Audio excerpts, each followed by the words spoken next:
மட்டக்களப்பில் யானை வேலி திட்டம் மற்றும் வனஜீவிகள் திணைக்கள உட்கட்டமைப்பு தொடர்பாக நாடாளுமன்ற உறுப்பினர் ரா சாணக்கியன் இன்று கேள்வி எழுப்பியுள்ளார். மட்டக்களப்பு மாவட்டத்தில் அதிகரித்து வரும் யானை மனித மோதலை கட்டுப்படுத்துவதற்காக அரசாங்கம் ஒதுக்கியுள்ள நிதியில் 96 கிலோமீட்டர் தூரத்திற்கு யானை வேலி அமைக்கும் பணிகள் இதுவரை ஆரம்பிக்கப்படவில்லை என நாடாளுமன்ற உறுப்பினர் இரா சாணக்கியன் நபையில் கேள்வி எழுப்பினார். இன்று நடைபெற்ற வாய்மூல விடைக்கான வினாக்கள் நேரத்தின்போது மட்டக்களப்பு மாவட்டத்தில் நிலவும் யானை மனித மோதல் மற்றும் மாவட்ட அபிவிருத்தி குழு கூட்டங்களில் எடுக்கப்படும் தீர்மானங்களை நடைமுறைப்படுத்துவதில் காணப்படும் தாமதங்கள் தொடர்பில் சுற்றாடல் அமைச்சரிடம் கேள்விகள் முன்வைக்கப்பட்டன. மட்டக்களப்பு மாவட்டத்துக்கு மொத்தமாக 87 கிலோமீட்டர் புதிதாக யானவேலி அமைக்கிறதுக்காக நிதி ஒதுக்கப்பட்டதாக நீங்கள் கூறியிருந்த நீங்கள் அது உண்மையிலே 96 கிலோமீட்டருக்கு உங்களுடைய அரசாங்கம் ஒதுக்கியிருக்கு.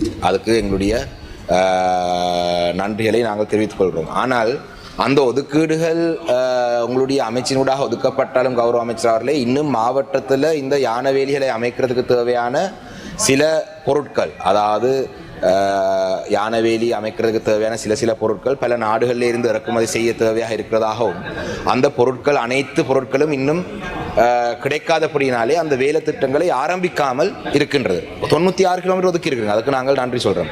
இரண்டாவது விடயம், கௌரவ அமைச்சர் மட்டக்களப்பு மாவட்டத்துக்கு கடந்த ஆண்டிலே வருகை தந்த பொழுது நாங்கள் உங்களிடம் முன்வைத்த கோரிக்கைகளுக்கு நீங்கள் அந்த இடத்துல இணக்கப்பாடு தெரிவித்திருந்த நீங்கள் புதிதாக சப் ஆஃபீஸ் அமைக்கிறது சம்பந்தமாக. ஆனால் இன்று உங்களுடைய பதிலே நீங்கள் போதிய அளவு இருக்கென்று குறிப்பிட்டிருக்கிறீர்கள். ஆனால் மாவட்ட மட்டத்திலே நடந்த விசேட அபிவிருத்தி கூட்டத்தில் நீங்கள் இணக்கப்பாடு தெரிவித்து நீங்கள் புதிதாக 5 சப் ஆஃபீஸ் உருவாக்குறது. அதே நேரத்திலே மட்டக்களப்பு மாவட்டத்திலே தேவையான வைல்ட் லைஃப் டிபார்ட்மெண்ட்டுக்கு தேவையான புதிதாக ஆளணியை அதிகரித்து அந்த ஆளணியை அதிகரித்து மட்டக்களப்பு தருவதாகவும், அப்படி இல்லாவிட்டால் கேஷுவல் பேசிஸ்லேயே கான்ட்ராக்ட் பேசிஸ்லேயே எடுக்கக்கூடியவர்களே எடுக்கலாம்னு சொல்லப்பட்டது. ஆனால் கௌரவ அமைச்சர் அவர்களே, மட்டக்களப்பு மாவட்டத்திலே போரதீவு பெற்று பிரதேச செயலகத்துக்குள்ளே இந்த 96 கிலோமீட்டர்களே 1 கிலோமீட்டர் கூட உள்வாங்கப்படவில்லை. அதையும் நாங்கள் ஒரு தேவையாக முன்வைத்திருந்தோம்.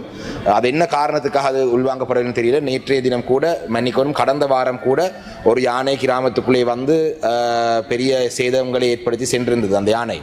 ஆனால் மட்டக்களப்பு மாவட்டத்தை பொறுத்தளவில் தற்பொழுது கௌரவ அமைச்சர் அவர்கள் நீங்கள் எங்களோட மாவட்ட அபிவிருத்தி கூட்டத்திலே சொன்ன விடயங்களையும் நடைமுறைக்கு கொண்டு வருவதிலே சிக்கல் இருக்குது. நீங்கள் அந்த புதிதாக வாகனங்கள் உங்களுக்கு கிடைத்திருக்கின்றது, சிங்கிள் கேப் மற்றும் டபுள் கேப்.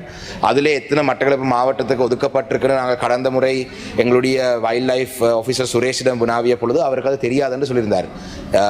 மட்டக்களப்பு மாவட்டம் மனித யான மோதலிலே உச்சக்கட்டத்திலே இருக்கிற ஒரு மாவட்டம் என்றதை அடிப்படையாக வைத்துக்கொண்டு நாங்கள் கேட்கறது வேற ஒன்றும் புதுசாக கேட்கல. மாவட்ட அபிவிருத்தி கூட்டத்திலே நீங்கள் வந்த நேரம் முணங்கிய அந்த விடயங்களை எப்போ நடைமுறைக்கு வரும், அதுதான் என்னுடைய முதலாவது கேள்வி. இதற்கு பதிலளித்த சுற்றாடல் அமைச்சர் தம்மிக்க பதபெந்தி, மாவட்ட ஒருங்கிணைப்பு குழுவின் மூலம் உத்தியோகபூர்வமாக யோசனைகள் சமர்ப்பிக்கப்படும் போது அதற்கேற்ப நடவடிக்கைகள் எடுக்கப்படும் என குறிப்பிட்டார். மனித யானை மோதலை குறைக்க அரசாங்கம் நடவடிக்கை எடுத்து வருவதாகவும் சிங்கிள் கப் வாகனங்கள் ஒதுக்குவது தொடர்பில் அமைச்சரவை பத்திரம் தாக்கல் செய்யப்பட்டுள்ளதாகவும் தெரிவித்தார். ඔබ කියපු කරුණු සම්බන්ධයෙන් අපි සලකා බලන සූදානම්.